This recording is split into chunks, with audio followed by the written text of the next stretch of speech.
My name is Bhagirathi Mohan, and I'm the Chief Conference Producer at ETH, a Times Group initiative. I would like to welcome you all in joining us at the Money Gurukul Series 2024, which will be spanning across 15 cities. After successful editions at Mumbai, Bangalore, Hyderabad, and Chennai, here we are at Pune to continue imparting education. Hosted by ETH in association with Aditya Birla Capital, Money Gurukul, in its ninth year, still aims at empowering investors to move in the right direction by bridging the gap between information, investment, and action. This multi city investor education initiative seeks to equip participants from all walks of life, including working professionals, young adults, housewives, and retirees, with the knowledge and tools to make informed financial decisions. These 15 sessions will feature industry stalwarts discussing a wide range of topics, including basic investing principles, mutual funds, portfolio management, and risk management, to name a few. In the interim budget 2024, Finance Minister Srimati Nirmala Sitharaman stated Shri Honorable Prime Minister Narendra Modi's vision for Viksit Bharat by 2047, which represents the government's vision to transform India into a developed entity by its 100th independence in 2047. We believe that to pave a path towards this vision, our first step should be continuously educating the investors to move in the right direction. Money Gurukul will focus on this continuous financial literacy, which will equip all individuals with the right knowledge to make informed financial decisions, plan for long-term goals, and manage market volatility effectively. By mastering investment strategies and understanding the importance of a diversified portfolio, you can make smarter choices that will lead to financial success, which in turn will contribute to India's growth story. Let's open this series today with our focus on Invest Smart, balancing markets, financial goals, and long term success. After all, Shikshit Niveshan will set the roadmap for Viksit Bharat. I would now like to invite Mr. K.S. Rao to open today's session with a presentation on Shikshit Investor for Viksit Bharat. Mr. K.S. Rao, Executive Vice President and Head of Investor Education and Distribution Development at Aditya Birla Sun Life AMC Limited, has over 3 decades of experience in the mutual fund industry. Under his leadership, ABS LMF has set the standard for excellence in mutual fund industry, winning the Asia Asset Management's Best Fund House for Investor Education and the Best Fund House for Investor Education from Outlook Money several times in a row, to name a few. Mr. Rao is passionate for advocacy for financial literacy. He has spearheaded impactful initiatives like Nivesh Mahakumbh and Investors Hangout, empowering millions of investors across India. Mr. Rao is an alumnus of IIM Calcutta, a certified executive coach, and holds multiple advanced degrees, including an MBA in finance and a postgraduate diploma in portfolio management and chartered wealth manager from AAFM. Can I now please welcome Mr. K.S. Rao to start the session for today?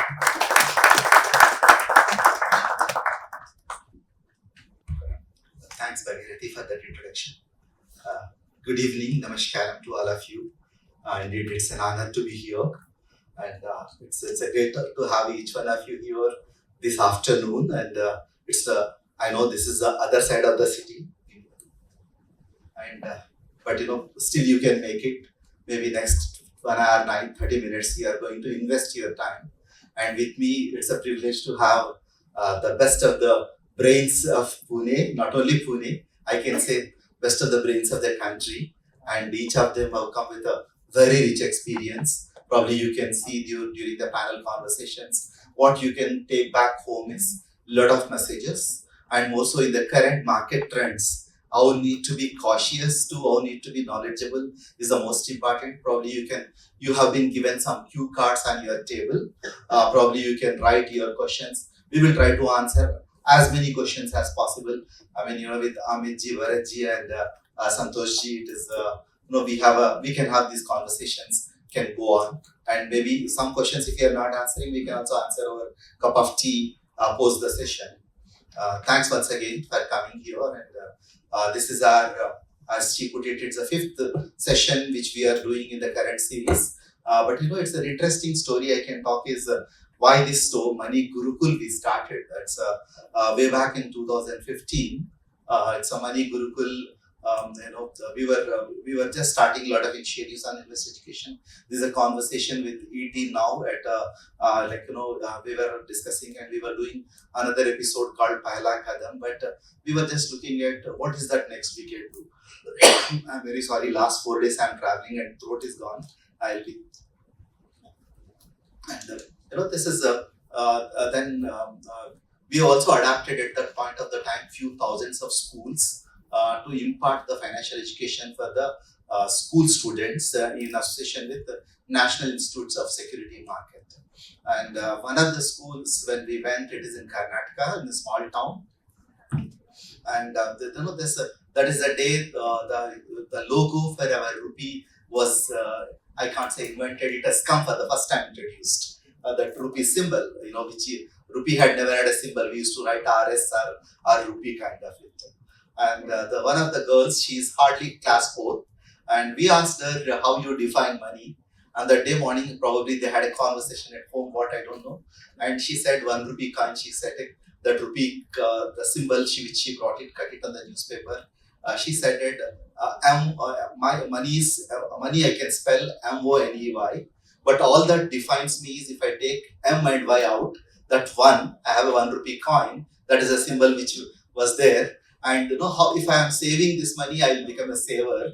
If I spend this money, I will become a spender. If I invest this money, I will be an investor. This is a little girl with a lot of wisdom, and it has happened in the school. And that school is a little traditional school. And we said, why should not we call this as a Money Gurukul, so that we can always learn, irrespective of bull market, bear market. All that we need to do is our learning should be ongoing. And for me, this Gurukul is very close to my heart in a way. Because my great grandfather used to run this traditional Gurukul. It is like, and they were not get paid. There will be students who will be coming, bringing whatever they have. Somebody brings some corn, some rice, some wheat, and they will come and learn.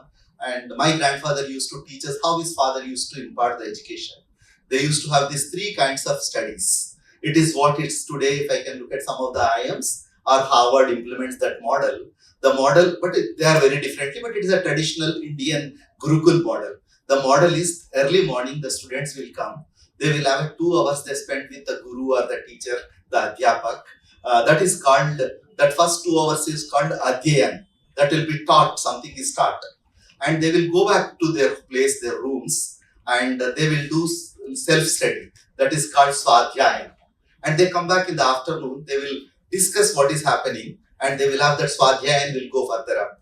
And in the evening, they will come back and share what they learned, what they have learned from the peers. Then it is called swalochan. They apply their own mind. And this is a Gurukul way of study. It is not the by-hearting and writing the exams. It is but imbibing something and implementing yourself, getting into the insights. And today, if you go to Harvard or if you go to some of the IIMs, you get a case study.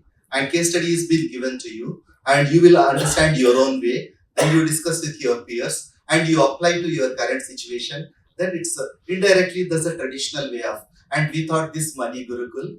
Here, when you are here, we have a wonderful experts. We get, they come with their wisdom, they will teach. But you go back and say what is applicable to me, and you do what you intend to do. Because personal finance is one subject. It is personal finance. There is a person before the finance. For what is good for you, it's goals you have and goals your next person is having. Both of we have a different goals. Probably we may not copy it. It is like in the examination when we used to write A, B, C, D series. If I copy the front guys, my question paper is different. My answers may be the same, but I get a different questions. I can't copy it. That's the reason that swalochan is required. This is where we thought Money Gurukul can come. And for me, this ET today is not just academic times, but it is education for transformation. We need to learn every day. We need to become better. And more so when it talks about Vikshit Bharat, we are looking at 2047 India's 100 years of India. Then what is that we need to prepare for it? I think Mahatma Gandhi who said we always need to live as if we die tomorrow, but you always need to learn as if you live forever. And that's what we need to look. That is the way we need to put.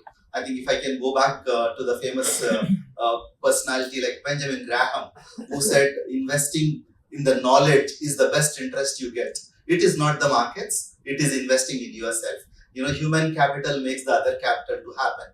And I think, we on 30th of last August, we celebrated 94th birthday of Mr. Warren Buffett. Probably we can learn something from him. And one good quote, what he said is, if you, by your learning, your earning can go up. More you learn, more you can earn. And that's currencies, the ideas are the currency of the new world, and where we can look and we can go back. And we, incidentally, today we have at least Bharat Bhai and Amit Bhai. We can learn, like you can see from their experience, the expertise. Together, three of them, and if I add little bit of mine, we have a little over 100 years of work experience now.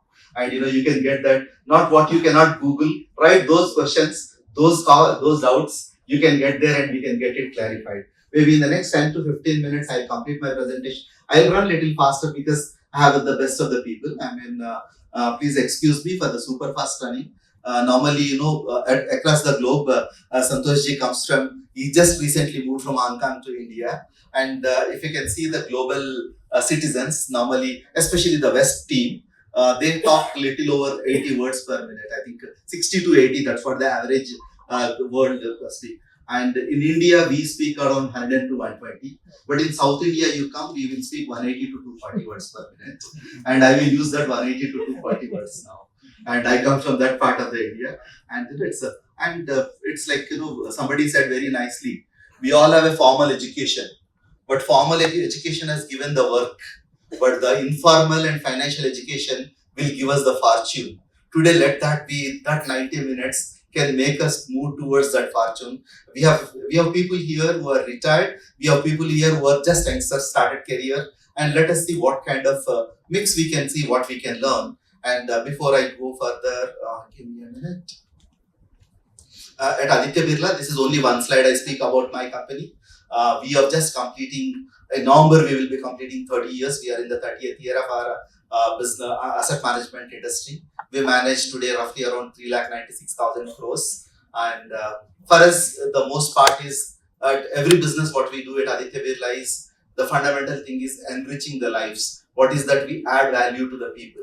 And we are in the business of wealth creation. Likewise, both of them, and Bharatji and Amitji, the kind of wealth they created, the people who suggested, this is a business of the trust. It is a business not that, you come, sell and go off. And the next door here, we have a Bajaj, which has proved its name. I think if I talk about Pune, for me, during my childhood, it was Hamara Bajaj. But the kind of value systems they bring in, these are the traditional business houses which they can do very differently. And we are thanks for your trust in us, thanks for us, and those who have invested, thank you so much. Those who are going to invest, even otherwise, it's our association with you. With this, sometimes when we in the today's world, and fortunately or unfortunately, we are in the WhatsApp university, and how much of it is real, how much of it is unreal, we do not know. And we believe that we know everything. Until the time markets are good, we feel everything we know. And last week I was with one of my friends who is a doctor in one of the famous hospitals. He is in the profession of doctor for the last 16 or 17 years and is one of the amazing doctors. In the last 3 years, he had seen a lot of money in the capital markets. And he said, I started learning X, Y, Z. And then he says, why should not I quit and start my business into the wealth management? And this is a very dangerous sign I look at.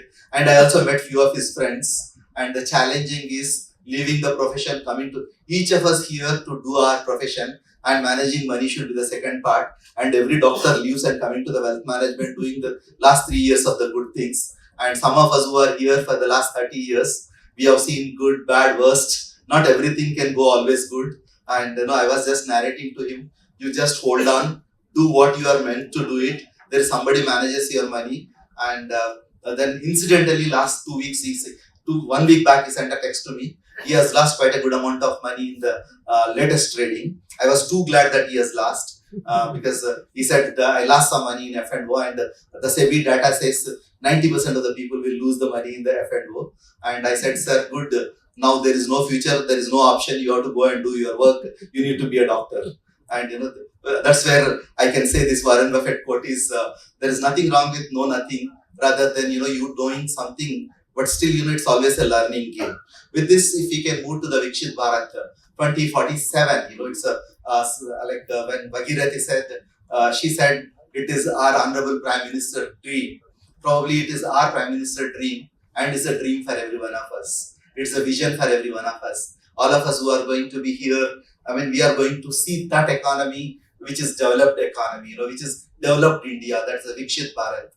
It's like this in 1992. I was writing my civil services. I was writing my mains examination in civil services. We need to write one essay about India. I mean, we start that essay normally. We will be taught, and we were writing in the economics. India is a developing economy. That is what I have written. Then all the story about. Fortunately, that is the time our Honorable Prime Minister, the then Prime Minister P.V. Narasimha Rao and Manmohan Singh talking about the globalization and economy. We wrote something. And this year, my son is writing for UPSC, and he is also writing that India is developing economy. Fortunately, the current vision of Vikshit Bharat, his son or daughter in 2047, they may write that India is developed economy. That's where its life is going to change. When we are changing there, India is going to develop and developing. Then how we need to transform with that? How I can catch the trend, capture the trend, and capitalize that opportunity. If any of you are interested in something to learn about it, Vikshit Bharat, they put a microsite. There is a fantastic booklet available. How that this dream is not just put as a dream. It is like in my childhood, I used to see some minister will come and inaugurate with a plaque. This building is there's a foundation, and that foundation I have seen till I am 10 plus 2 plus 3 also. Still foundation stone is there, nothing is founded there. But today it is not like that. There is something has been put all the pillars, and this what are the drivers of the economy, how you need to reach. It is not just economic financial angle. It could be human capital, it's a capital formation, or it's a financial market, or it's an infrastructure. It is very structurally driven. It is a dashboard in the PMO office, how every year you need to watch and how that can happen. This is not a long time, it's a long story to run around how Vikshit Bharat can evolve. But three things we can take back from this session today, what is important for us. One is India's GDP is projected to take over. Today it's 4 trillion, which is roughly it will be 30 to 35 trillion kind of economy we are looking at. Means 7 to 8 times of the current economy size. And the second part is per capita income is equally going up 7 to 8 times or 8 to 9 times. Means each one of us in the country is likely to earn more.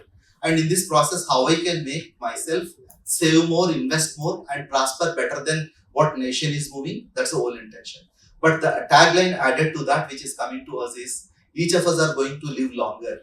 It is like this, our life expectancy is going to go up. Means more I am living longer. If I have to live healthy life and healthy life, not an unhealthy life and without wealth, then I need to plan for my retirement. I need to plan for my legacy. I need to plan for passing on the wealth to the next generation. I need to ensure my wealth lives longer than my life. That's where we need to plan for it. That's where the whole conversation which we are looking at.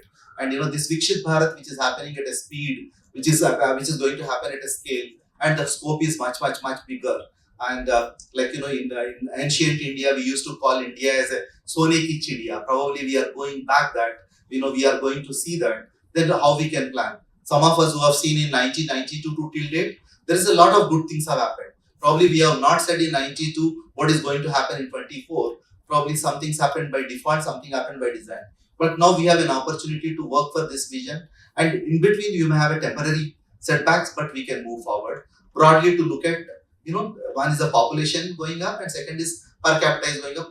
Today we have an advantage of demographics, and I was reading an interesting article about, I think today's Economic Times, I think it's about demographics in Japan, how they are going to struggle and how the economy is struggling. It is very difficult for getting the people to get employed there. The local people don't like it. Then, most of, above 90 years of age, they need to fund so much things to them and they are living longer. We can't get that stage. Today, we are the younger economy. All our youngsters who are here, you need to plan well and you can work for it.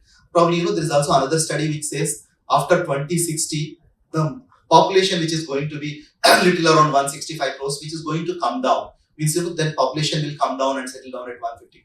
And this is, we need to plan, work for it, and use that opportunity. And even the number of people who are getting retired, working at 60 and plus, will be much more higher than what we are. It is almost 2 to 3x it will become. That means, we need to plan for our finances very well so that we can plan for our retirement as a major goal. That's where we need to have our GPS to make that happen.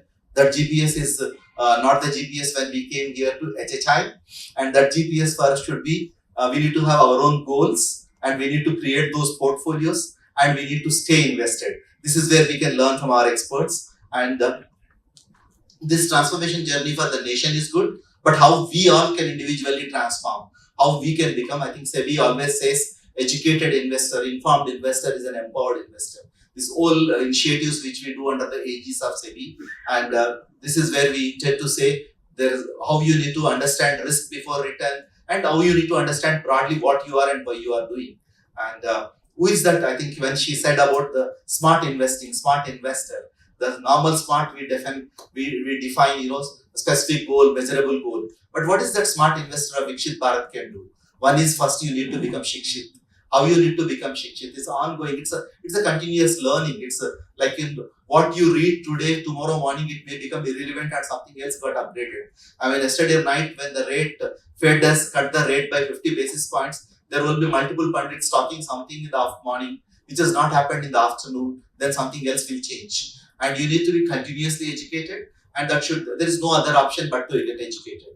And markets are always volatile, and how you can manage that volatility. It's always said we are in the VUCA world. That's VUCA is VUCA, volatility, uncertainty, complexity, and ambiguity. What is that I need to do as a Shikshit investor? That VUCA, you can have another anecdote of VUCA. That is, you should have a vision, you should have an understanding, you should have a clarity, and you should have an ability how you can manage your volatility.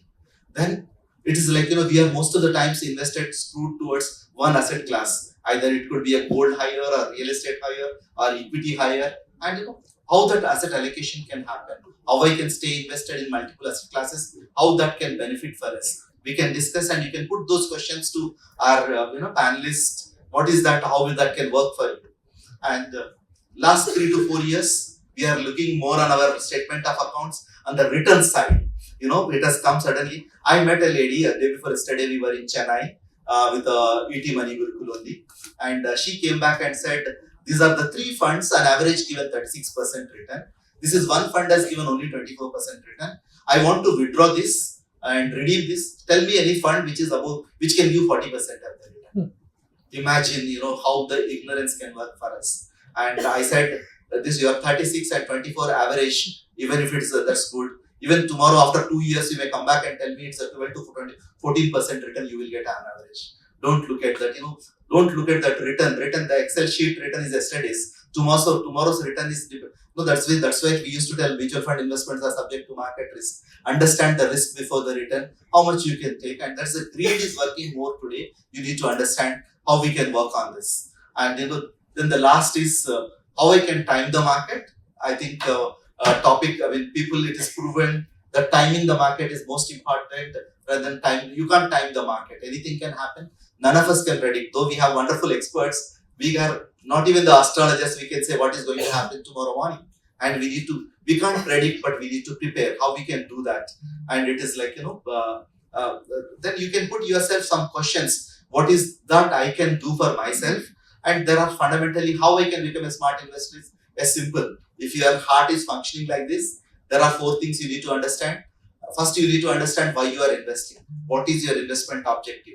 Could be a wonderful retirement. It could be your your children education, or it could be living a happy life. It could be buying a home, whatever or you want to create a wealth. What is your definite investment objectives? And what are your goals in life? What are the resources you got? How you can match this? And what is the time frame you have?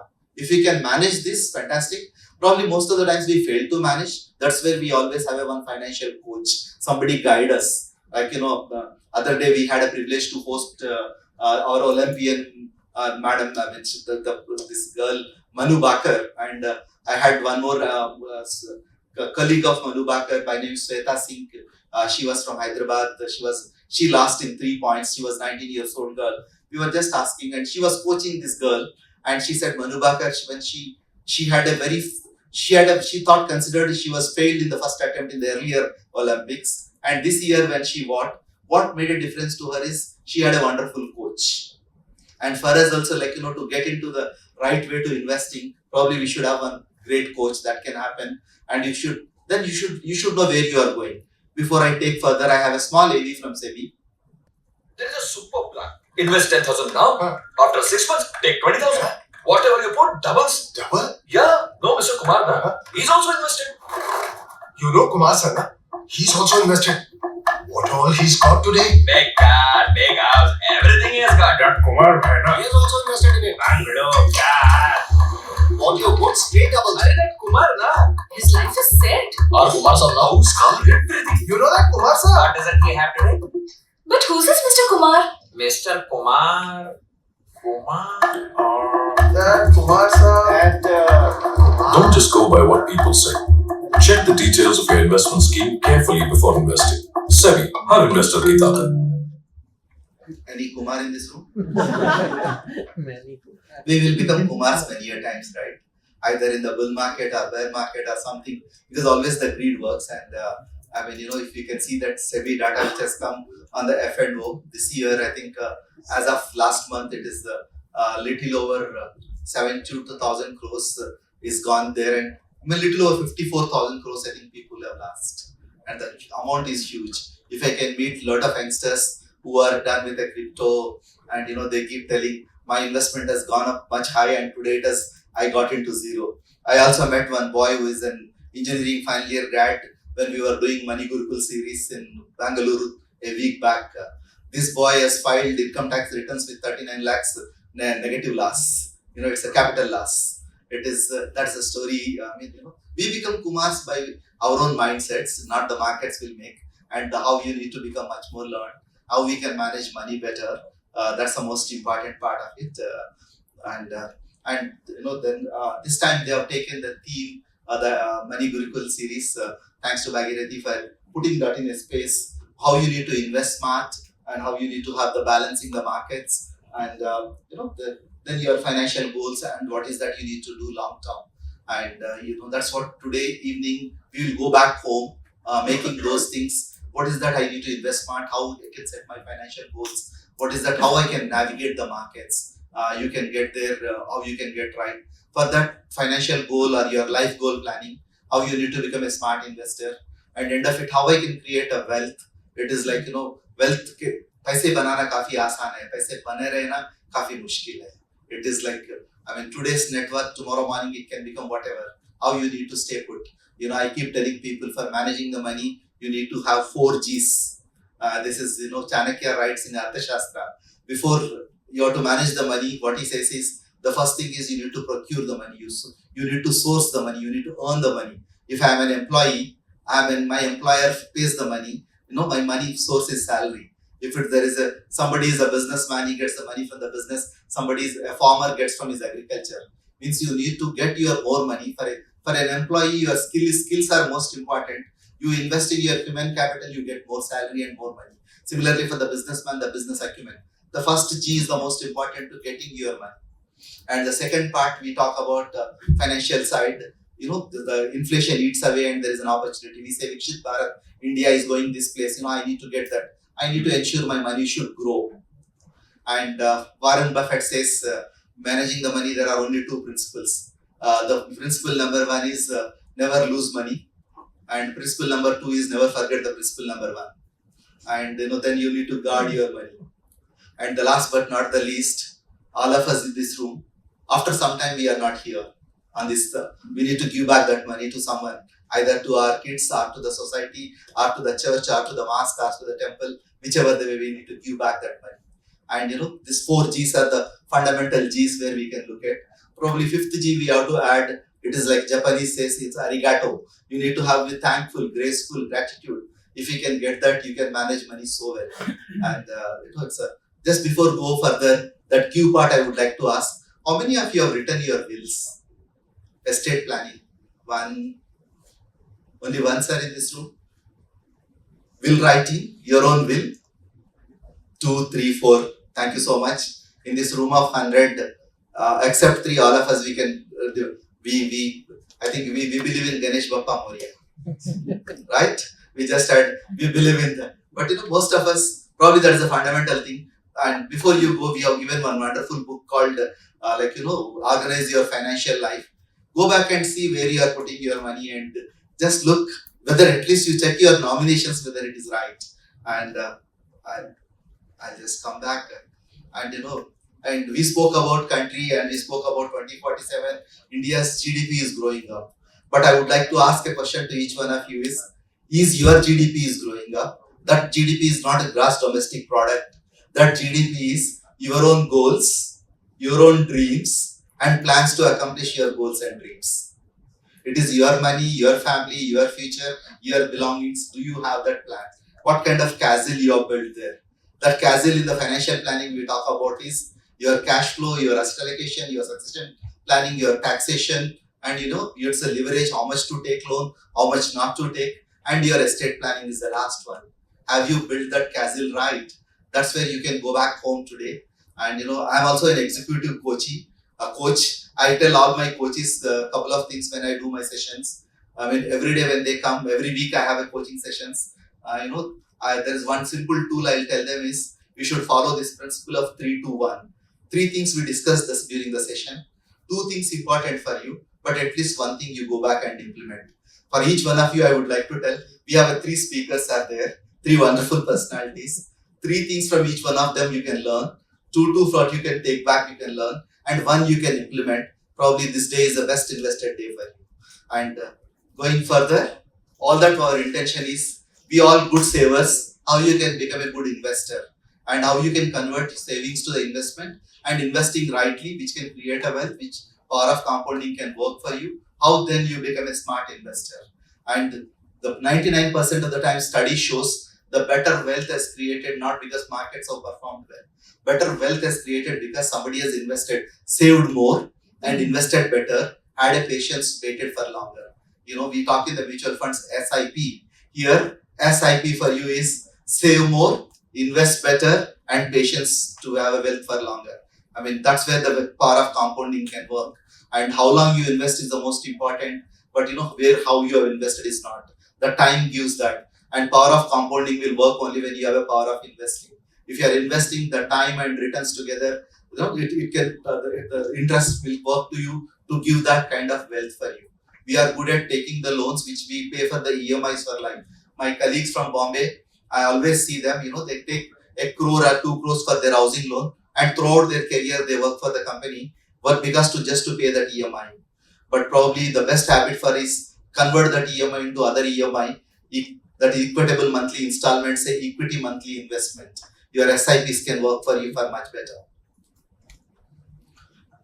And today we are here for the mutual funds to talk, but that we will have other conversations. But we have an option to invest in various asset allocation, various assets. Whether you can invest in gold, stock, bonds, or the real estate, or the insurance, you can do that. And but with mutual funds, you can invest in any of these asset classes, and mutual funds can work for much better for you. And we can go back home today, taking why I need to have goals for my life, how that can convert it into financial goals. End of it, financial independence is most important. When someone comes to Pune, someone soon after Ganesh Visarjan, after Navratri will come here, this whole Navratri concept which has come to the country is none other than late Shri Bal Gangadhar Tilak ji. And who said that? He said, freedom is my birthright. I mean, Swaraj, my birth, my Janma Hakka hai. That's then for us, let us look back. We'll take financial independence is our birthright. We may not be having the vision of Tilak ji for the whole nation. We can have a vision for ourselves. And that is where how you can invest, how we can go back, how you can start investing. And I am a mutual fund guy for the last 30 years. I can only say the mutual funds are the mutual friends for you to accomplish every goal. And that gives, even with the small money you can invest. In fact, on 26th of this September, we are launching an SIP. People can invest even 250 rupees a month. 250 rupees is a small money to start investing. And mutual funds with a very low cost. Mutual funds are highly transparent, highly regulated, professionally managed. It is easy to do, and mutual funds can help in a big way. While investing in mutual funds, fantastic. but asset allocation is most crucial. And why asset allocation is more crucial in the current market scenario? When markets are highly valued, it is like, when you are driving from here to Bombay on a super highway, when you are going at 120 speed, if you are not having your seat belt and you meet with something, then you will not come back. The seat belt is your asset allocation. It protects you, then it opens the airbags. The asset allocation gives you, you get lesser loss. The asset allocation improves you much better. That asset allocation can help you to minimize your risk. I will give you one small statistics. My family stays in Hyderabad. There is an Hyderabad round. There is a outer ring road which we call, where there was a speed limit of 100 kilometers. Suddenly, 6 months back, they have increased the speed limit 100 to 120. Accidents have gone up by 220%. The more speed, the more accidents. The more markets have more accidents. You need to have that asset allocation right. And you can have invest in assets which can grow in value, assets which can grow in income. You can balance between both. But ensure what kind of risk you are taking, what kind of return you are looking at, and how that return, you cannot avoid the risk. Risk is there in every asset class. The best way is to diversify, and best way is to learn your own goals, what kind of investment horizon you have, and what kind of returns you are anticipating, and what is your risk appetite. Every mutual fund scheme comes with a riskometer. You can work for that, and it can help you to understand your risk. And sometimes we believe equity market is highly risky. Yes, if you are investing for the short term, but it is not risky when you are investing for the long term. And what is the mistake we do is, if I am sitting for the cash which is for the longer, that is the most dangerous part for it. And when I am not investing for the equity for the long term, that is the highest risk we carry for it. How you need to look for your short term. What is good in the short term may not be good in the long term. And but don't invest in equity for short term. Don't invest cash for the long term. And the best way is know what you own and why you own for that. Don't go by the greedy in the current market conditions. And cash is good. You feel the happiness, but it's not good in the long term when you are investing. Here, it's not making money. And mutual funds, you have various funds to invest, but according to your goal is the most important part. And the best part in the mutual fund is you can invest even for a day. You can invest even for the lifelong. There are funds for different investment periods. I had one of my first bosses in the mutual funds by name Mr. Kurian. He used to tell us during the training period, there's a very fundamental thing I always remember. Mutual funds are there for everyone except two people. One is the people who are not born. Second is people who have dead and gone. Rest all of us can use mutual funds as a tool. You are depending on your horizon, depending on your time. You can choose what you want to go, where you want to invest. And there is a scheme for every need. And while you are investing, for anything you need, keep things very simple. Don't make it complex. Investing is so if you can don't make it complex. Probably when somebody is promising high returns, it is a time for you to question, like the way in that video we have seen, who is that Kumar you should not become. But in that video, there is one more thing, which is, how many of you what is that you learned from that video? Any answers? Not depends upon others. Don't depend on others, don't depend on the rumors. Apart from that, We have to go to the basics of the fact. understand the basics. Fantastic, sir. All of you are right. Any other answer? All the people who have passed on the rumors are the men, but the only woman got the question to ask the question, who is Mr. Kumar? When you are investing, please inform your spouse. She will ask you, who is the Mr. Kumar? Involve your family for all your conversations. Then you can make that real wealth. And it's, as it's put its timing in the market, but time in the market is important. Investing continuously, bull run or bank run, bear market, you can continuously investing. And SIP in the mutual funds is the best way to invest, because that becomes a habit for you, so that you are automating your savings. You are giving an instruction to the bank, money is going. If you are not monthly saver, you have a STPs, when today markets are high, I don't know where to go. I can put my money in the liquid fund. In the next 6 months, I can transfer every month or every week to the equity fund which I am choosing, so that I can understand the risks, I can manage the things. And when you need money back, mutual funds gives back to you. It's a systematic withdrawal plan. You can ask, you can plan for your pension with the SWP. The best way to look at systematic withdrawal plan. It is all automated, simple. But getting back before I close things, it's as Benjamin Graham said, in the short run, market is like a voting machine. In the long run, it is like a weighing machine. And it's don't look at short-term cycles, but invest for the long term.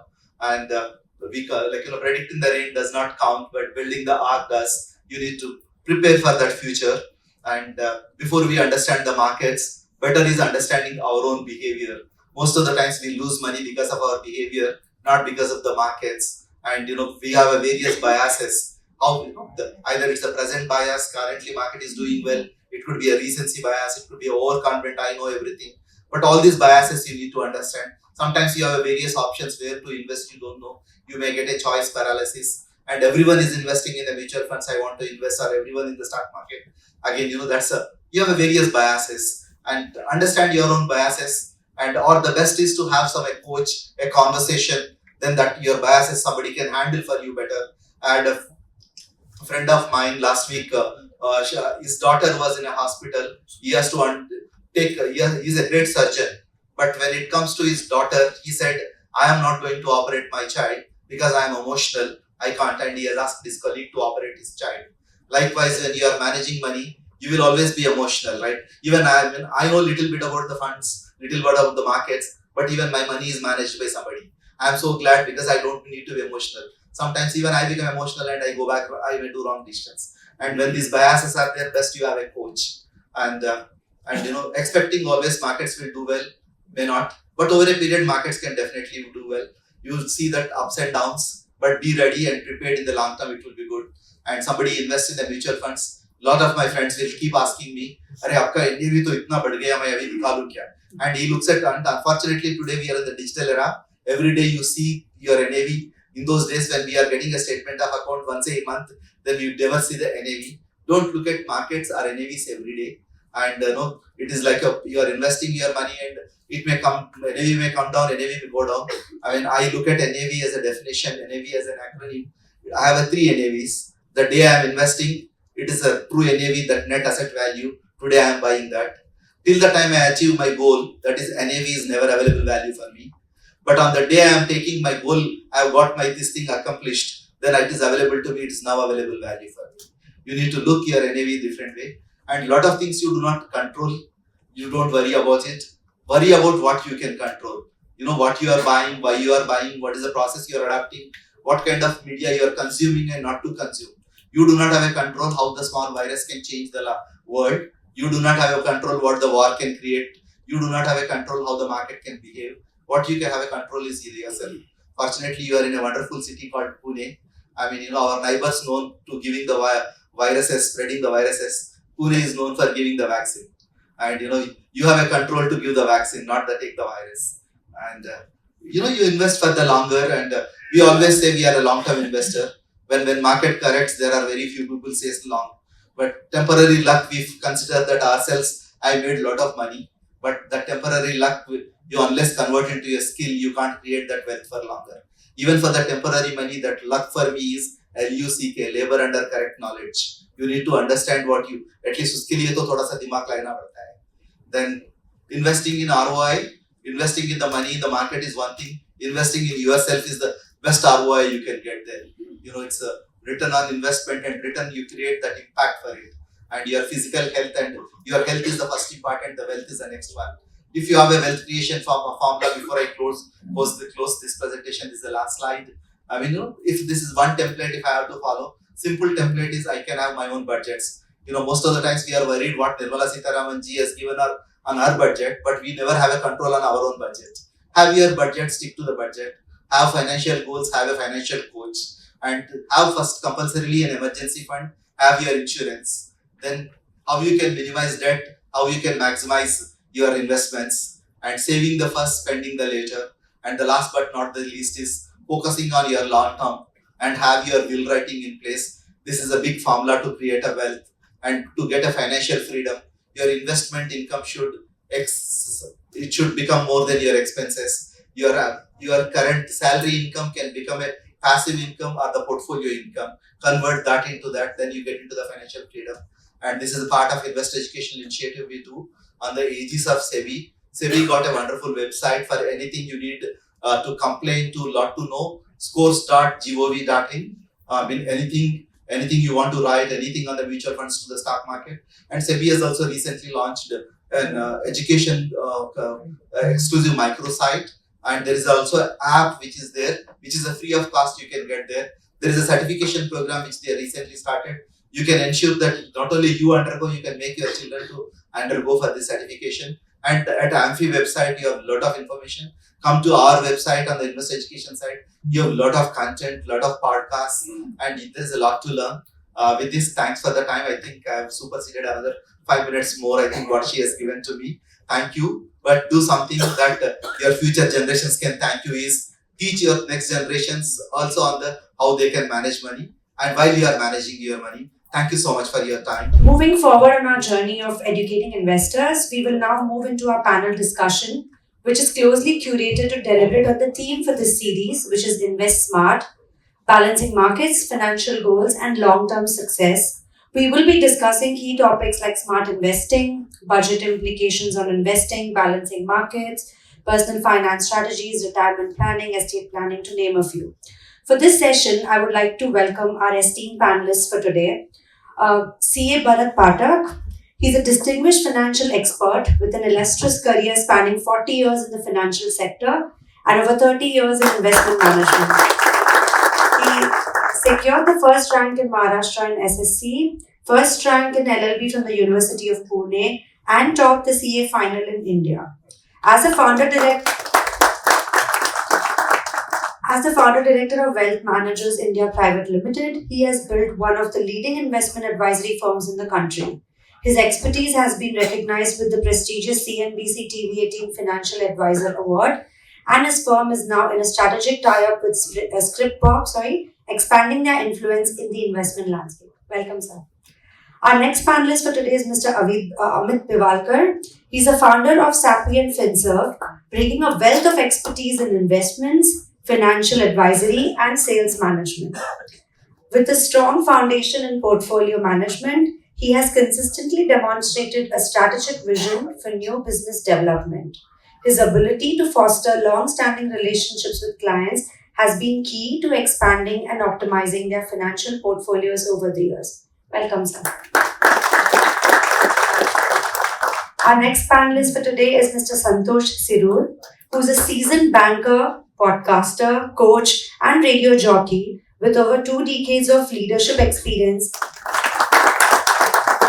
in private banking across India and Hong Kong. Known for his captivating voice from a 25-year career as a radio jockey at All India Radio, he now demystifies finance through his popular podcast, The Sound of Money.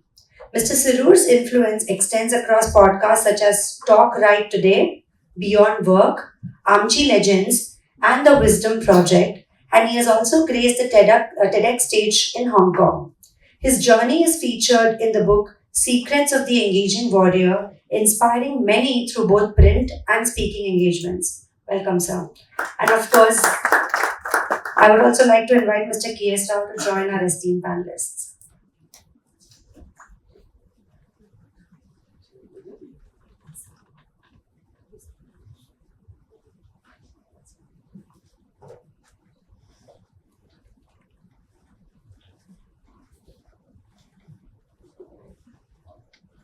A warm welcome to all our panelists. Good evening. Before we start our panel discussion today, can I kindly request you all to jot down your questions on your cue cards that are provided to you all and pass it on to our ushers, please. We would like to keep this discussion very interactive, and it will be nice for you all to use this platform and ask our panelists any questions regarding smart investing. I'll now straight away delve into our first question for the day, which is for Mr. Amit. I know you have your expertise in portfolio management, and it is very common to use terms like portfolio management and financial planning very interchangeably. So, although these staples are of the finance industry, but they are very different. They're not the same. What is the difference between the two? And how would you educate our investors to keep them both separate and invest smartly? Good evening, everyone, and thank you, Rao Saab and Aditya Birla Mutual Fund, and thank you for turning up. Generally, when markets are bullish, people don't come for investor sessions. So, thank you for coming. These are serious investors which we need to take seriously. Coming to your question on portfolio management and financial planning, I think portfolio management is more to do with monitoring of your existing assets and looking at which assets you have invested. People generally look at equities when it comes to portfolio management. I think you need to be more, what you can say, agile when you look at portfolio management today. Portfolio management not necessarily involves only equity. It can be a mix of bonds. It can be a international fund or an international bond as well. It can be a REIT or an InvIT also, which can get into a portfolio management. So portfolio management clearly means that I'll try to get out a myth from everybody's mind. People say mutual funds is for retail, portfolio management is for somewhat medium net worth individuals because it's 50 lakhs, and high net worth individuals, they go for the alternate investment funds, which is AI. There is absolutely no difference when it comes to managing money in all formats. These are just vehicles made for access to various number of people. So the taxation also is almost similar when it comes to this. Mutual funds have a unique advantage that when a fund manager actually sells stock within a scheme, he is not taxed, while in a PMS you pay tax, in a AIF you pay tax. So portfolio management is something wherein monitor your existing portfolio and actually delve into buying and selling of assets. Financial planning is a very wide term, and financial planning starts with basic fundamentals. Before going into investments, make sure that you have your health insurance in place and your term plan is in place. Do not go for guaranteed NAV products. Do not go for unit linked products because they are more of your capital suckers rather than giving benefits to you in terms of the cover. So you need to have a good Mediclaim coverage. You need to have probably an accidental cover also, PA policy, and you need to have a term plan.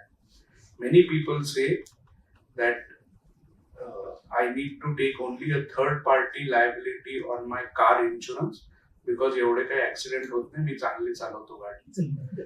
आपल्या health बाबत एवढा over confidence असू नये, आणि एकदा ICU मध्ये गेल्यावर you will actually see what is the kind of money that we need to actually shell out. So don't go in for a 2 lakh, 3 lakh kind of Mediclaim. Do not, please underline, rely on the cover which your company has given, and because it is free, people don't take personal medical cover. When you change jobs or when you retire, you need to have a policy which has your history of your medical, right? So take a personal medical plan which will have your history record, and that you can then continue after you quit your job.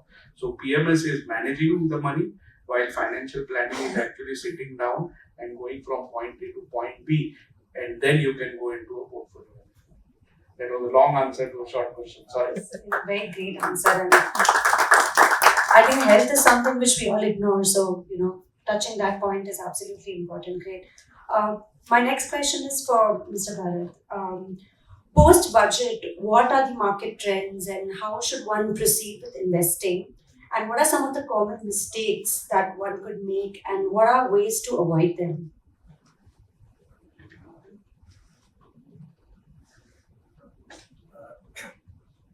Am I audible? Hello. Budget carries a lot of importance in our country. I don't know, in many other countries, people watch budgets and discuss it for a month before the budget and a month after the budget. Budget is a statement of how government finances will be planned, A, and then how tax structure for different type of taxpayers will be created. In principle, both are important to us. And one of the things is, if the government is spending much more than what it earns, this is the fiscal deficit, then government is going to borrow more so that it has to make two ends meet. And if it borrows more, then less and less capital will be available for retail consumers, less and less borrowing will be possible for businesses, and businesses will be suffocated. If the government spends less, the gap between expenses and income is less, then obviously government doesn't need to borrow more. Interest rates will remain within reasonable limits, and the consumers and industry can borrow. So this year they have continued the trend which this government has been able to maintain for the last 10 years, that they have tried to bring the fiscal deficit down, and they have tried to keep the government borrowing at the same level as last year. So this is part one. Part two is government expense and government income is what we are talking about. Government expense is to be divided into two parts. One is the revenue expense, the other is the capital expense. And if the fiscal deficit is caused by capital expenditure, then it is a positive aspect. It is a higher quality of deficit because some capital asset comes into existence because of that expense, which can be exploited over a period of time. So if the government is going to put money in infrastructure, building railway, building roads, building solar power plants, alternate fuels, then this is something which is going to give benefit over a longer period. So this year the government said that they will spend 11 lakh crores on capital expenditure. Last year this sum was 10 lakh crores, they have increased it by 1 lakh crore. The market was expecting a much higher number, 12-13 lakh crores. But we must keep in mind that they have only 8 months this year, because first 3 months have gone into election, the next month is gone into presenting the budget. So execution is very important, and if they are able to execute projects worth 11 lakh crores in the remaining 8 months, it is a big positive. It also results into a large business for many industrial companies, many infrastructure companies, and that keeps the wheels of the economy moving. So this is as far as the government expenses were concerned.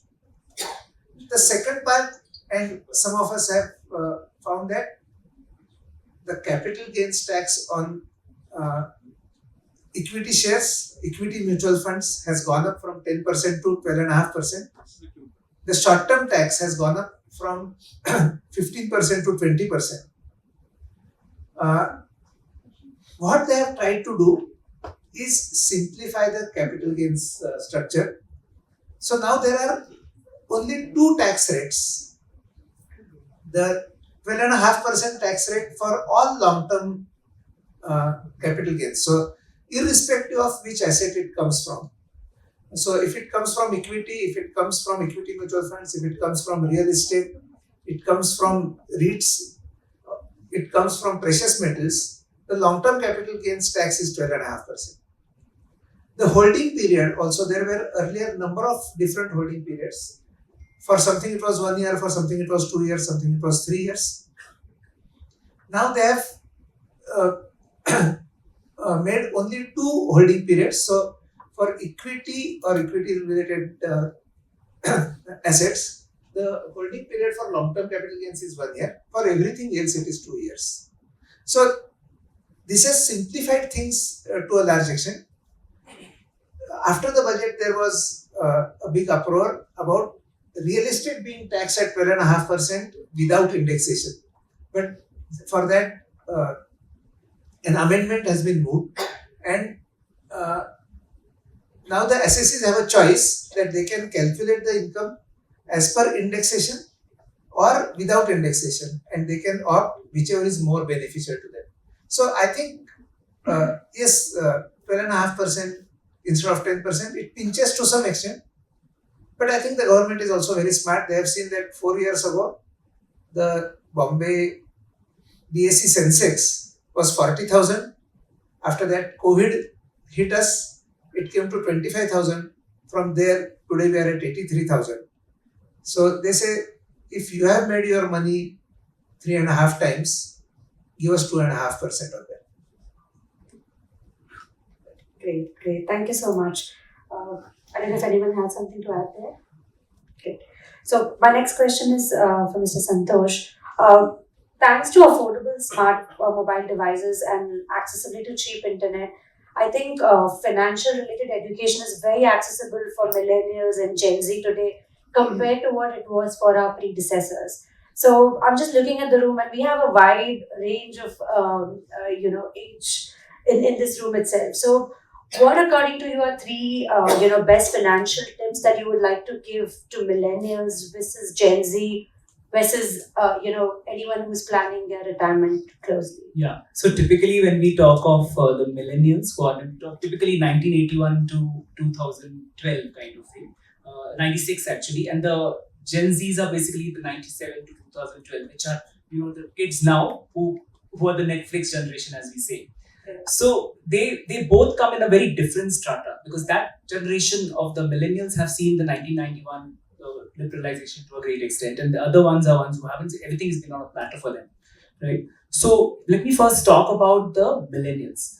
Key thing, I think, when it comes to a tip, I would say they need to distinguish between the wants and what is the need. So there's a lot of discretionary spending which they really need to be serious about. That's very important, and that we see in today's social media, right?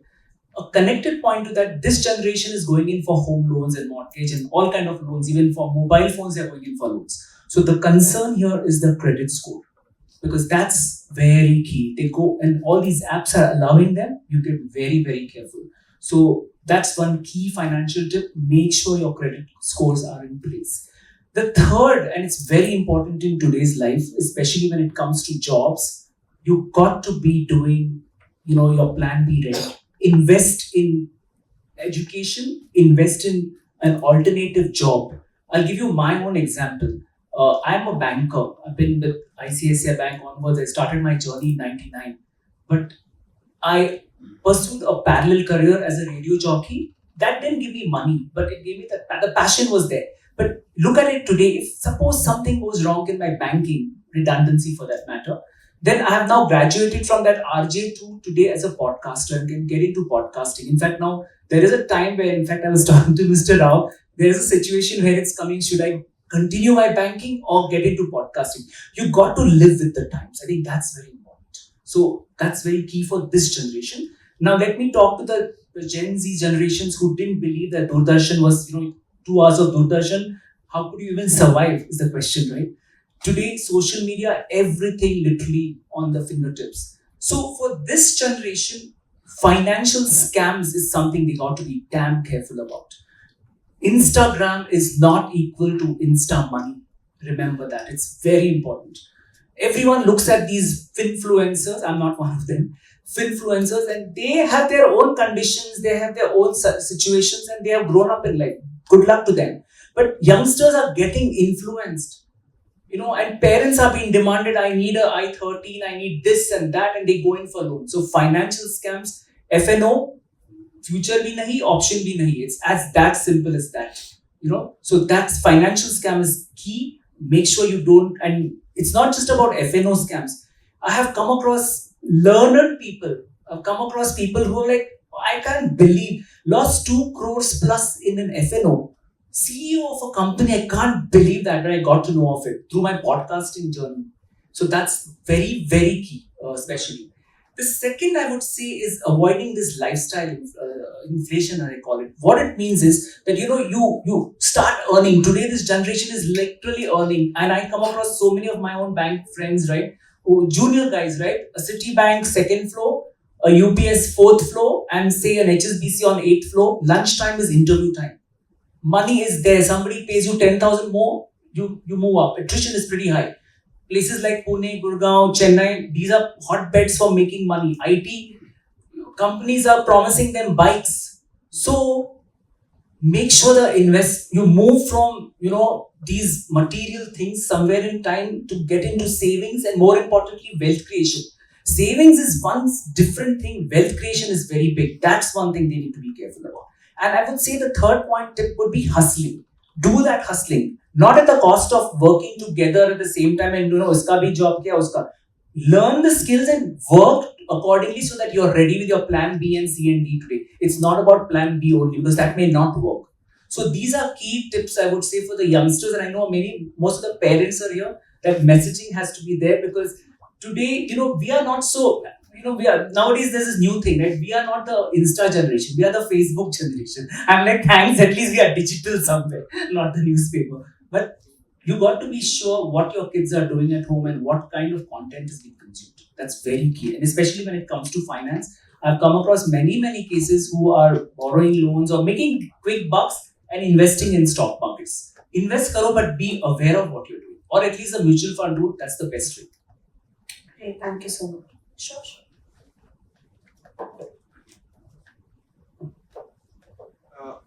I think one more important point there is that you have different time zones in the world. New York, you have a GMT, we are GMT plus 5:30. So New York is about 10 hours behind Pune. That doesn't make New York slow. And Australia is maybe 8.5 hours ahead. That doesn't make Australia fast. So this whole logic of millennials of going ahead of somebody else is going to kill them.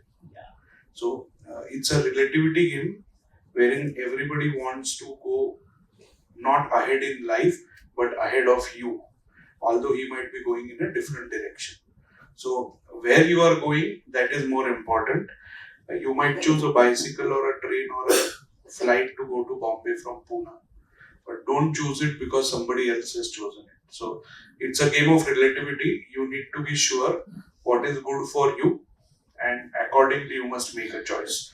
Don't make a choice because somebody else is doing that or because it's a peer pressure. So Great tip. Anything that you would like to add there? Okay. My next question is from Mr. Bharat.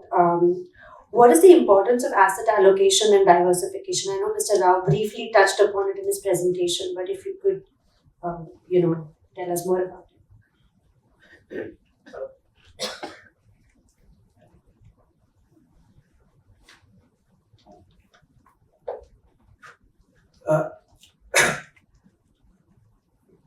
When you create a portfolio, and Amit talked about it, you try to reduce the risk and stabilize the return. So what you try to do is, you try to combine different assets in a portfolio which will be impacted by the developments in a different way. The simplest one is stocks and bonds. So bonds will give you a reliable cash flow at a lower rate. So bonds will typically give you 7%, 8%, 9% type of a return. But if you have put 100 rupees, your 100 rupees in a reasonably good quality bond will remain safe. So you know that I have given 100, after 5 years I get 100 back, and in the meantime I get 7%, 8%, 9% per year as my return. On the other hand, stocks will go through these cycles. Sometimes they will go up, sometimes they will go down. People who have looked at the stock market only in the last 4 years think stock markets only go up, they don't go down. But if you just expand your time horizon to 20 years, you will find that the BSE Sensex was 4,000 in the year 2004. From there it went to 20,000 in 2008. From there it fell to 8,000 in 2009. Went up to about 25,000. Again fell back to 16, 18,000. Just before COVID, the Sensex was 40,000. In COVID, it fell to 25,000. After that, we are at 84,000. So this is a roller coaster ride. And for my near-term needs, for my medium-term needs, if I am putting money in the stock market and I need to pull it out when the market is down, I will suffer a permanent capital loss. So if I have to pay my son's college fees 2 years from now, I will not go and buy a plot of land with that. I will not go and put it in something which I cannot liquidate. So liquidity is important. I will also not put that in the stock market, because when the time to pay that fee comes, if the stock market is down, I will have to suffer a loss. So it is important to divide your requirements. So in some cases, liquidity is important, safety is important, return is not that important.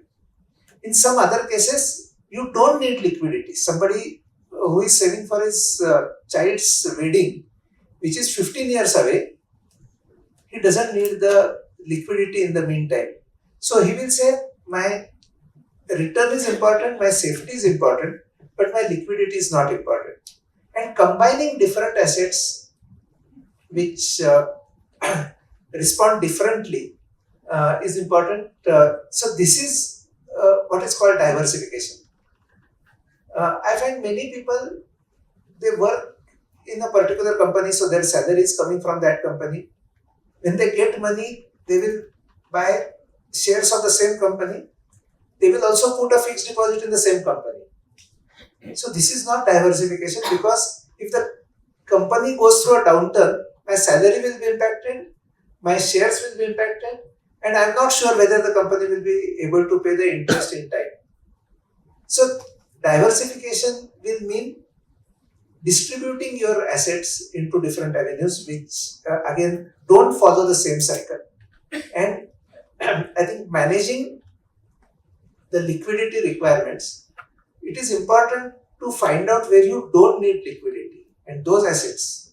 I think something very a useful analogy which I find is, if a farmer has a 5 acres land parcel, he has different choices of what crops to take in his land, and he has a choice that he can plant vegetables, he'll get money in 40 days. He can take a crop of cereals, gahu, jwari, bajari, makka, dawla, he will get money in 4 months. Or if he decides that I want horticulture, I will put pomegranate trees, I will put orange trees. After 5 years, I will get the money, but in the meantime, I will have to be out of pocket. I will have to keep spending the money to take care of the trees. Now, if he plants trees on all 5 acres of his land, he will have no income. He will have a problem on how to survive. But if he says, I will put the normal crops in 4 acres, but let me convert 1 acre to horticulture, he will have the patience, he will have the sustaining capacity, and by the time the 5-year period elapses and he starts getting good fruit, he will be able to navigate through that period. So I think financial experts will make it very, very difficult. I am trying to tell you that spread your bets.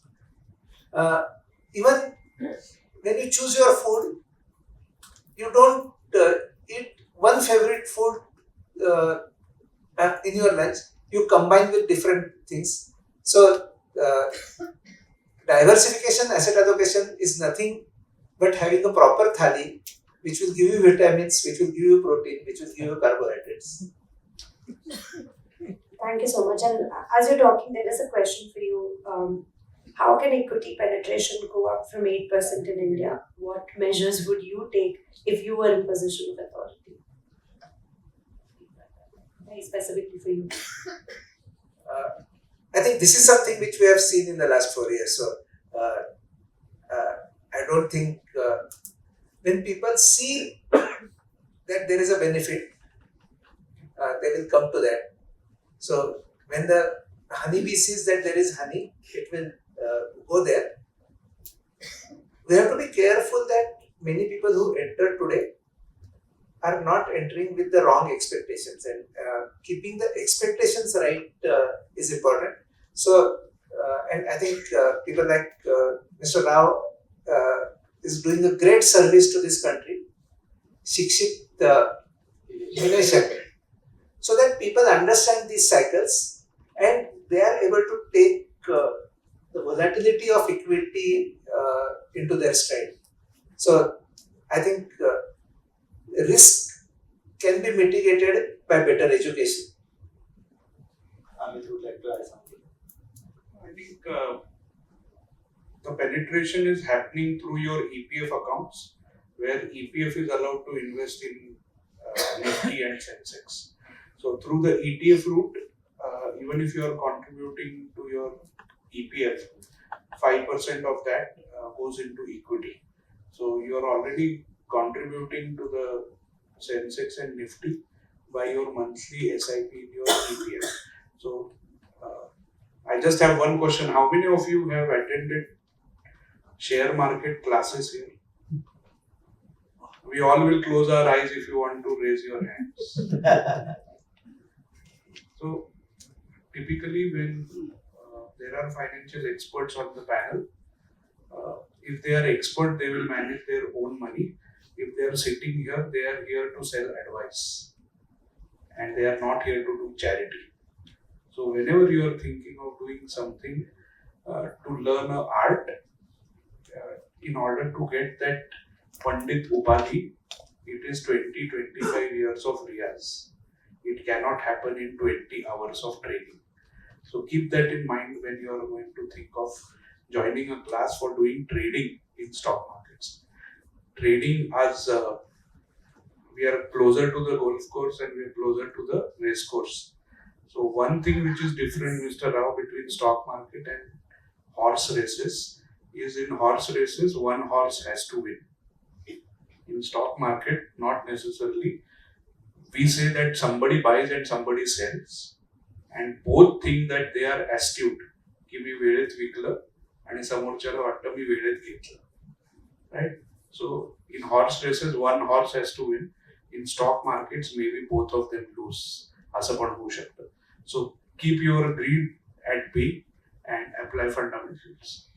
I think Amit, as you mic is in your hand, there is one question specifically come from one of the participants. It is to dear Mr. Amit. How can we make personal finance interesting and a desire to learn personal finance and priority for the large population of the country? It's a more or less related to your previous one. So there are whatever success you have seen for many celebrities and personalities, they go through a routine. And that routine is not always interesting, it is always boring. So personal finance, the more routine and discipline you become, it automatically becomes interesting once your corpus size grows to a level. So remember one golden rule, you have to distinguish between earning money and generating money. Your portfolio generates money while your salary is earning money. So your earned money, if you can invest properly through a personal financial advisor, you can create a portfolio which can start generating equivalent to your earnings. So if you want to do that, then you will need to make personal finance interesting by not taking bad decisions of buying a iPhone on EMI, on buying, and I'm very serious about this, income minus expenses is equal to savings. That is what we have learned, right? Yes or no? Yes. What is now happening in the market is income minus savings is equal to ego. Right? So we have to get out of that trap that whenever we want to buy the next big car, the next updated phone, the next updated something in the market, just ask yourself a question whether it is necessary. So if you don't do all of this, it will become interesting because you will have more money. And if you keep on doing this, then you will have loads of credit card debt and you will have this personal finance loans, which might become more heavy rather than your portfolios. So keep a check on this. That's what I feel, Mr. Ram. Yeah. I think, please. I'll add something here. Very interesting point which Amit has made. Buying an iPhone on credit card and not paying the full amount on that credit card but paying minimum amount due. So, do you know what rate of interest you pay when you pay the minimum amount due? So it is between 28% to 38%. So when we put our money in a bank FD, we get 7%.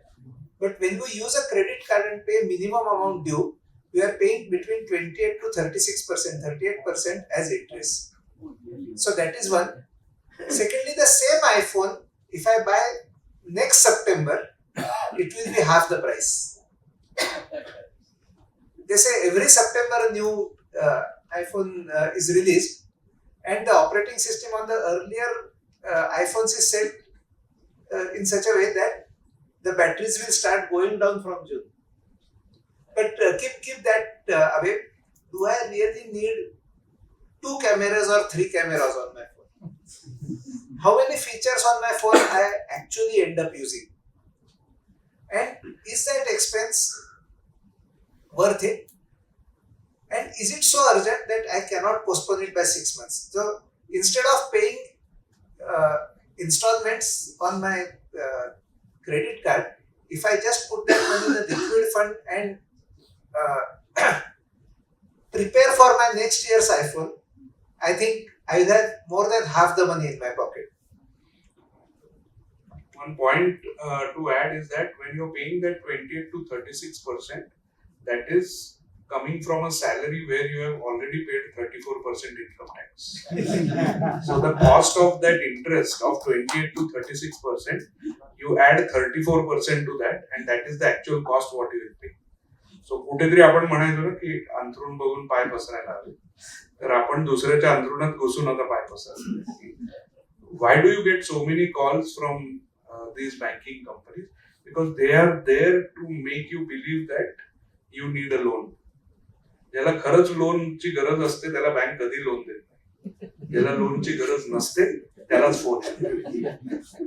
Very interesting conversation, I think. I would like to give, it's a real story, a real incident which has happened in the same town of the Pune. Way back in 2016 or 17, we do this program called My First Paycheck for the final year graduates.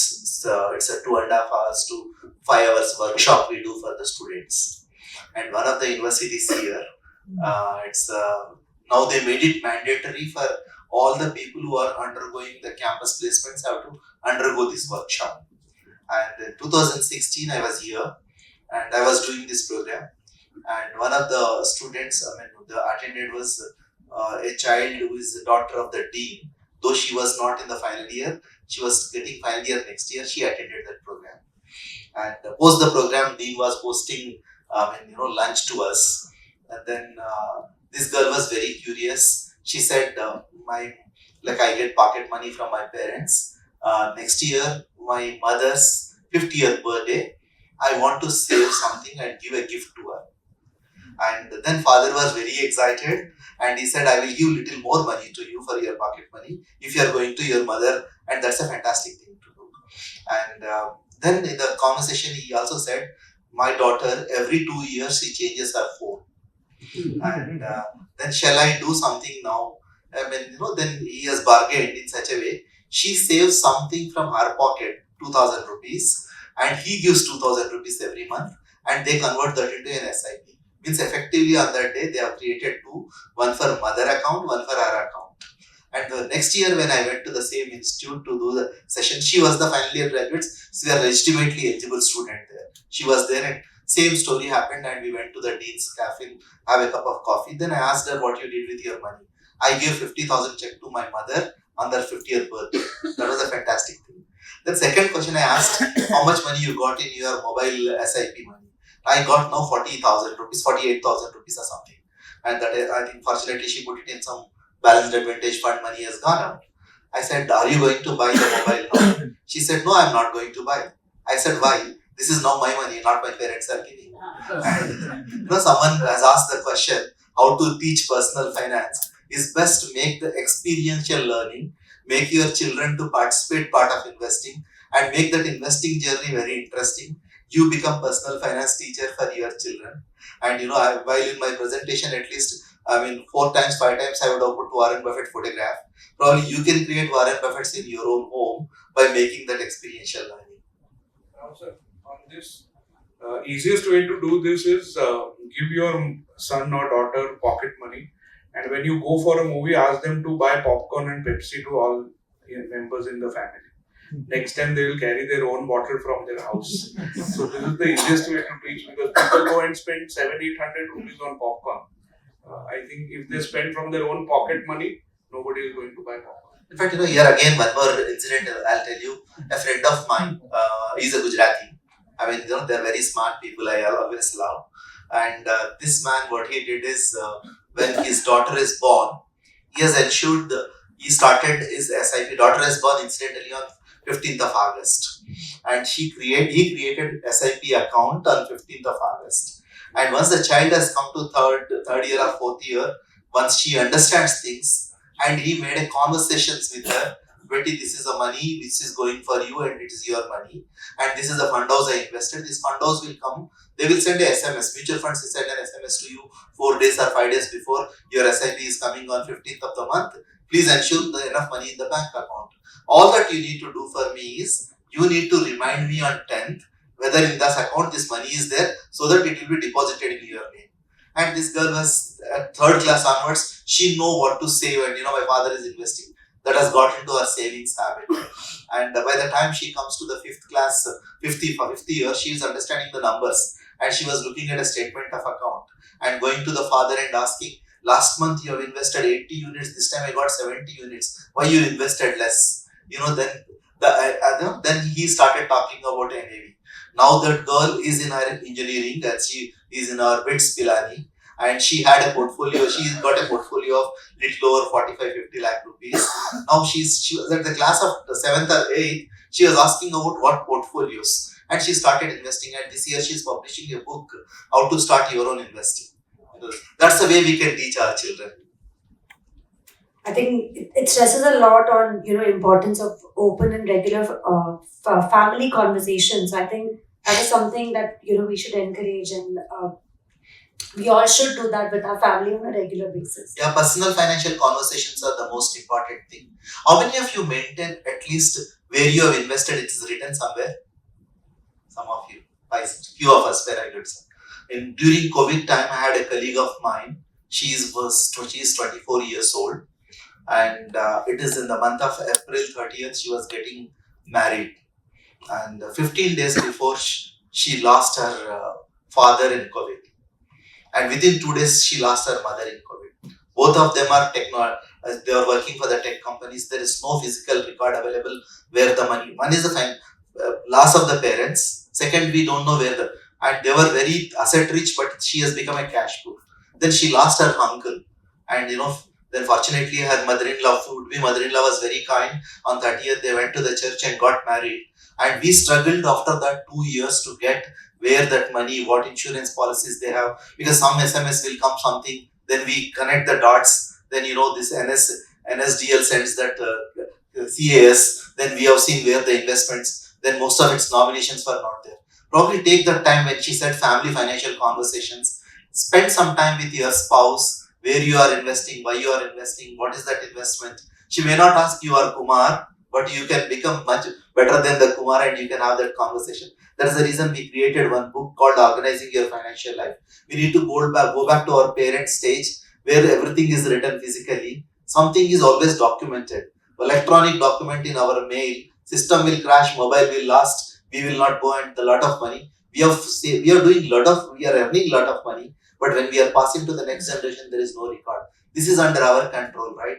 Investing is a bigger thing. At least the small thing is what we have invested. We can maintain that data. It's where I can write about my mutual fund advisor, who is that, my insurance advisor, who is, and who is my liar. Everything my family can know, and we can do. We can't pass on the mess to the family. We can pass on the wealth to the family. Great. We've been talking about Warren Buffett, and one of his quotes says, the best investment you can make is an investment in yourself. The more you learn, the more you'll earn. So this question from Mr. Santosh, what is the importance of financial literacy? You're talking about Money Gurukul. So how important is financial literacy, and how does it benefit one's financial health? Absolutely. I just want to give a very good example I came across recently. And this is very important because, there's a strata of a community which we don't take care of, and we must take care of. So I came across a lady as a part of my podcast, a lady who was pretty well-to-do, and she had a maid at her home, the Kambali Bai. She realized that because this lady whom I'm talking about was always into banking and finance. So what she did is she asked the maid, "Ki, what's the plan?" Because she knew she has two sons and she was trying to get a home loan or something was not happening because they didn't have enough resources even to even produce it. So what she did is she asked her, how much money is there that you need to pay off someone, because they go to these lenders out there and get it. In her case, it was 50,000. So 50,000 she gave out of pocket and she finished off that loan for her. But there was a deal with the lady. She said, now on, whatever money you get from all these 10, 15 houses that you earn, she planned her investment. Okay, so much so that this happened in around 2016, 15, she was telling me. She started investing.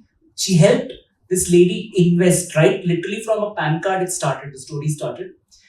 Last year, 2023, good corpus by then, right? Because 8, 9 years roughly. The two kids were grown up, they got jobs in a big four. Okay.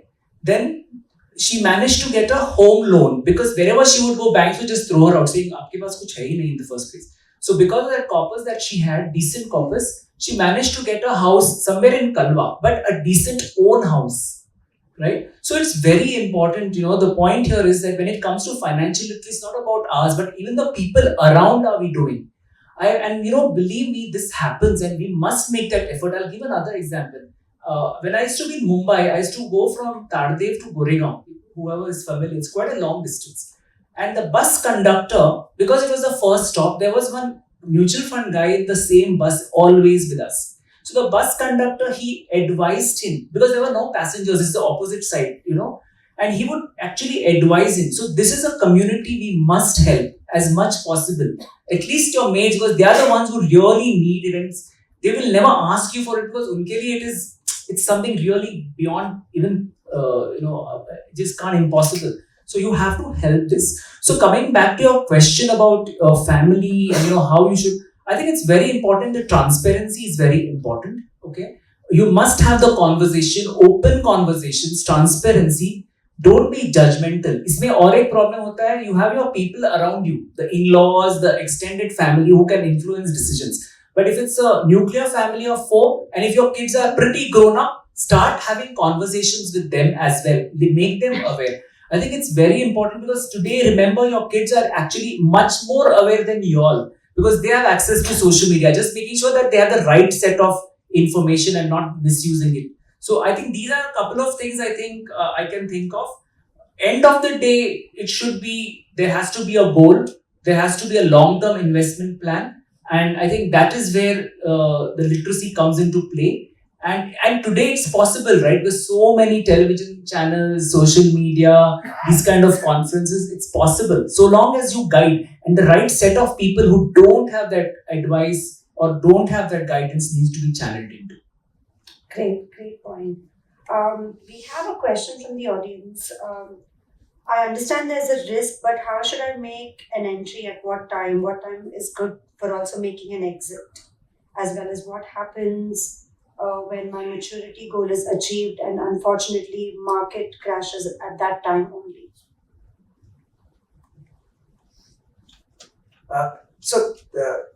Telling investors about risk is not an idea to scare them away, but to help them recognize that this is the nature of the beast and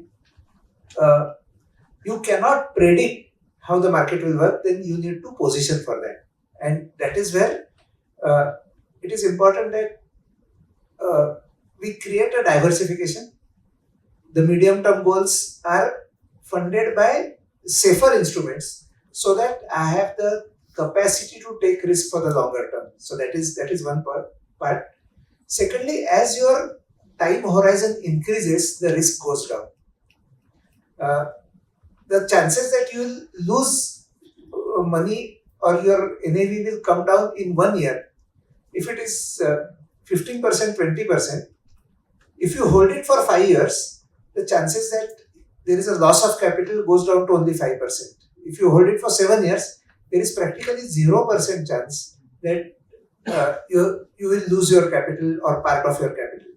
So it is important that we recognize that there are risks, there is this volatility, and my way of mitigating that risk is by increasing my investment horizon. A, B, at how to enter the market. So I don't have to put all the money on one day. And we have these instruments like SIP or STP, where I can gradually put that money over a period of time. Rao sir also talked about balanced advantage fund. So if I have to put a lump sum, then I choose an instrument which is partly in equity and partly in non-equity safer options, and the fund manager adjusts the portfolio depending upon the valuation in the market. So I think if you are starting with SIP and you are sure that you will continue it for 5 years, no time is bad time for that. Somebody asked Sir John Templeton, which is the best time to invest, and he replied, it is when you have the money. So, when you have the money, you have different choices. You can say that I will put it in FD, I will put it in liquid fund, I will put it in. So, you must not keep the money idle. That part is clear. And the idea is not to get scared away, but make sure that you have the long-term horizon and you will continue with your SIP plan, irrespective of the volatility in the market, because if the market comes down, you will get more units for the same amount of money. Thank you so much. Another question from the audience is, how is wealth management different from budgeting?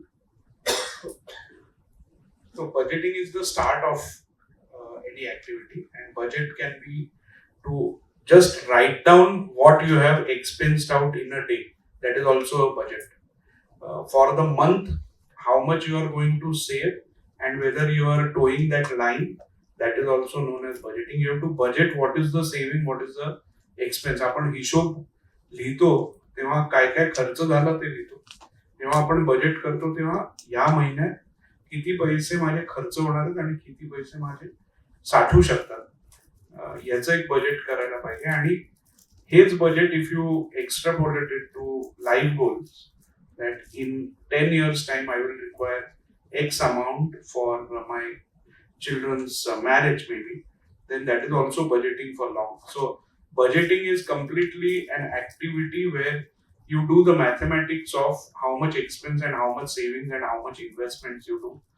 Wealth management, industry you said, right? What's the difference between budgeting and wealth management? So wealth management is nothing but it's the process of how you are going to achieve the goals what you have come out through the budget. So that's the difference.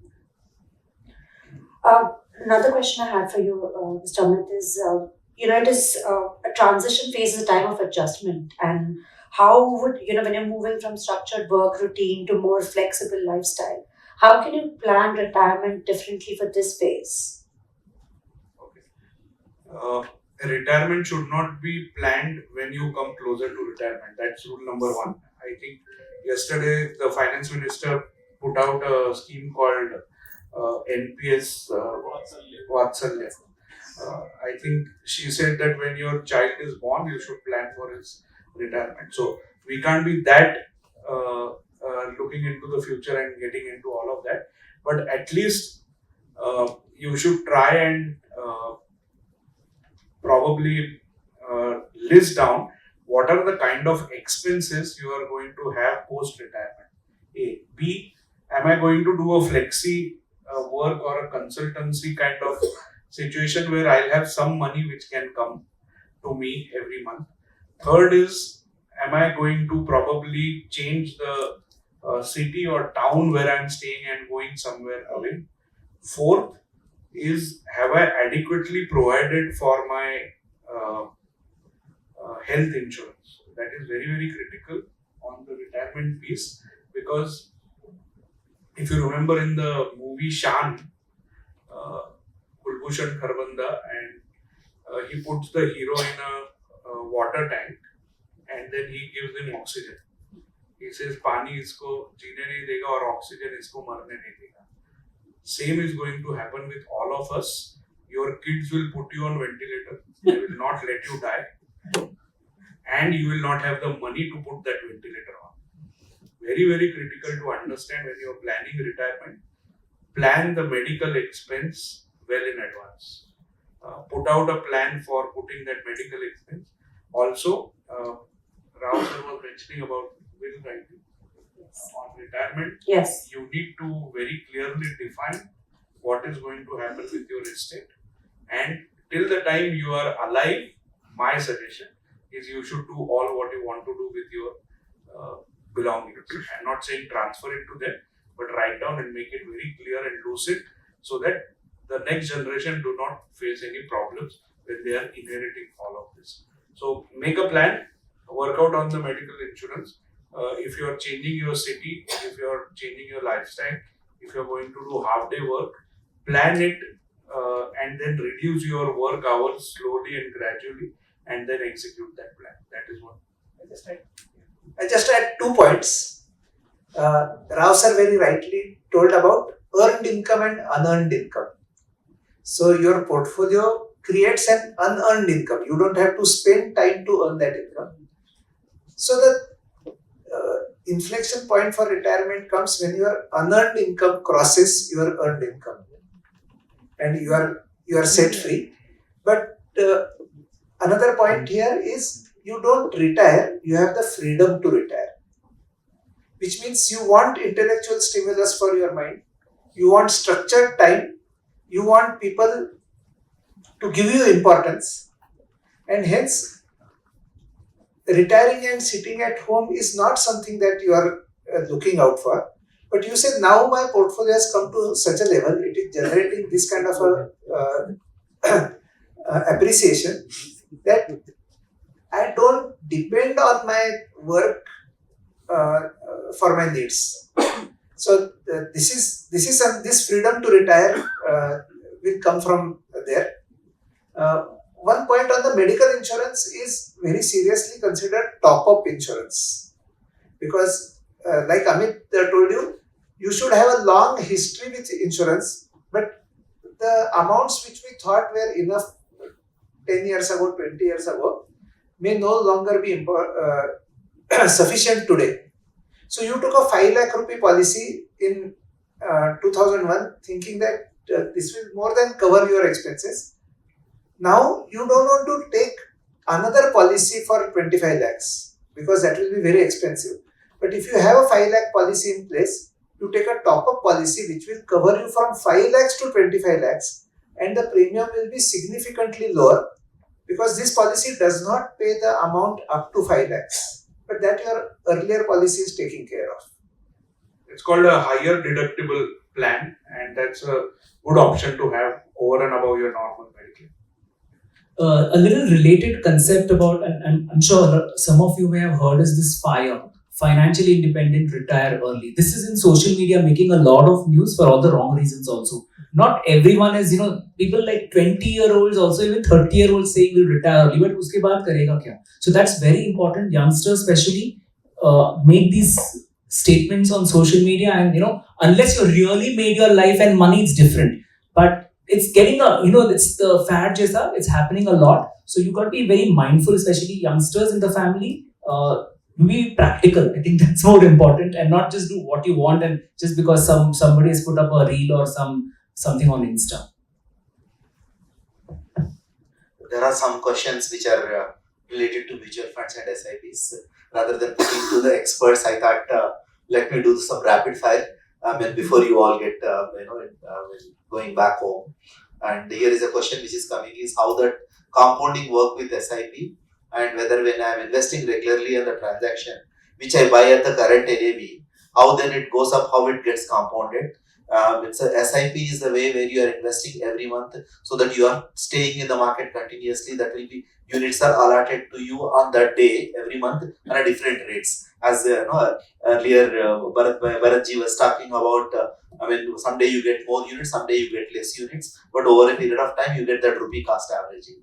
Longer the period you are investing, the power of compounding works. For example, there is a thumb rule people talk about: 15 years of an SIP at a 15% of the return and 15,000 rupees a month, it will give a 1 crore rupee. But if you keep that for another 5 years, it can give one can become 2 crores. That's the power of compounding, that extra 1 crore which has come to you, that is the longer you stay. The same question, second question which is asked was, how does SWP works? For example, you are putting your money for 5 years and you want to take every month. How much you want to withdraw, how much is say you compounded 10 lakh rupees, you want to take every month some money out. What is the percentage of return you look at? Maybe 6%, 7%. You can give an instruction to the mutual fund every month, give me 10,000 rupees as a SWP, then it will be credited back to you as a withdrawal plan. Safe withdrawal plan is, you earn, you take little lesser than what it is earning, so that you are always on the positive side of it. And here is one question which has come from someone. I have just completed my UG degree and heard lot about SIPs and SWPs and mutual funds and IPOs. What can I do? Please highlight for the SWP. I think I have answered the question in the earlier one same thing.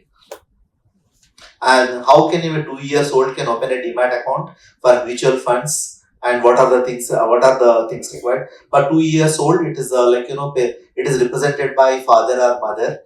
You can use either your PAN card, or your PAN card can be taken the moment child is born. You can put it in the child's name, and you can start an SIP for the child's name in the name of the child. In fact, the Vatsalya, the NPS which is talking, even for the child, you can open NPS account too now. Of course, mutual fund SIP is far better.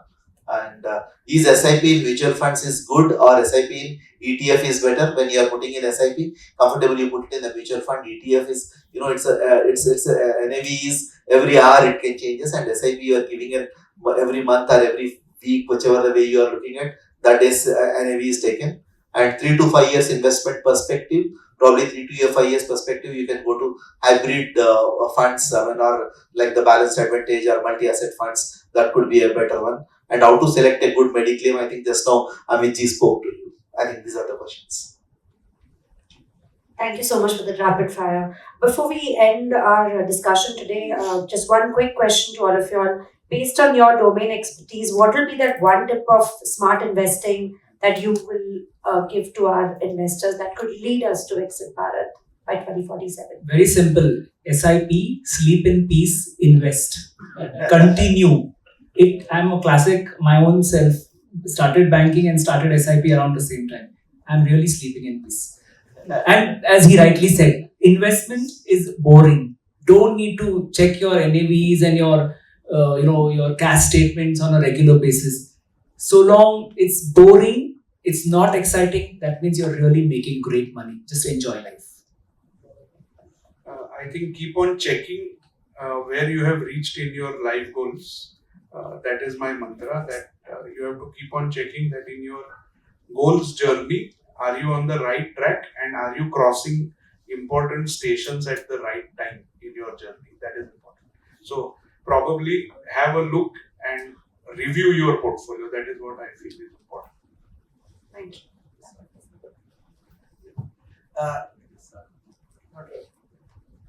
So, I'll just repeat what I said some time back. Divide your emergency needs, short-term needs, medium-term needs, long-term needs. Take care of the emergency needs. Of course, starting with term insurance, then emergency fund, then medium-term needs. That sets you free to compound for your long-term needs.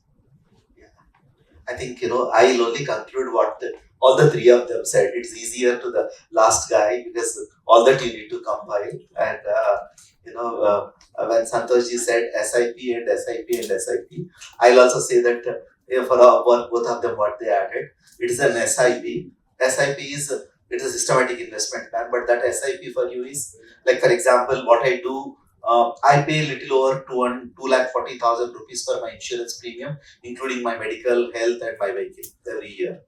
And I have devised a methodology in such a way, I put 20,000 rupees SIP in the liquid fund, so that it will be 2,40,000 in a year, and it becomes much more easier for me, not a burden. It is a separate SIP account for me. Means my SIP in first S part, my savings amount is going, and it is earning some money as I am putting that. It's 6 to 7% return. And I part, I think when Amitji was talking about when you have a short term, long term, your goals. When Bharatji was talking, it's the goals where you read. You have a financial goals, that I part, SIP for investing, your retirement goal, your child education, your holiday goal, whatever you are putting, put as a I is investment goal. The last one, which I deliberately doing after COVID, it is all our responsibility not only you save for yourself and invest for yourself, you also need to give back to the society. That P is the philanthropic goal. When I am writing a check to someone when they need, I may have money in my account or no, I don't know. Part of the money, the percentage of money I decided in such a way, I create one SIP for the philanthropy. Whenever I need to support for a cause or need, I can take the money out from that, I can give it. And incidentally, I put that money into the index fund, and which is automatically growing. And I can give freely for some philanthropy. You do SIP in SIP, that's my SIP mantra. And the last one I can say is that SIP is stay invested perpetually. Don't worry about the market cycles. Great, great. Thank you so much. I'd like to thank all our panelists for all your valuable insights, and I'm sure all the attendees have benefited from our discussion this evening. I also hope for all the attendees, this session of Money Gurukul will inch you closer to achieving your financial goals and securing your future. Thank you so much, everyone. Thank you. Thank you all.